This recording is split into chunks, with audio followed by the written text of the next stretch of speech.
Hello guys, welcome back to the online help guide. In today's tutorial, I'll walk you through the steps to install the HODL app. Start by opening the Play Store on your device.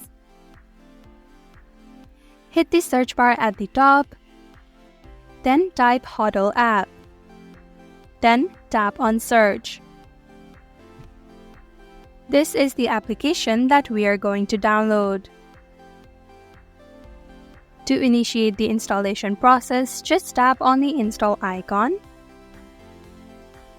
Make sure your internet connection is stable before installing.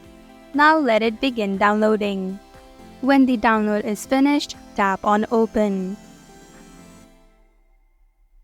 By following the instructions, you may now register or log in to access the application.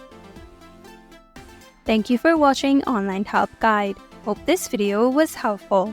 If it was, then hit the like button and comment down if you have any questions or feedback. Also, if you're new to our channel, subscribe and hit the bell icon so that you don't miss our upcoming videos.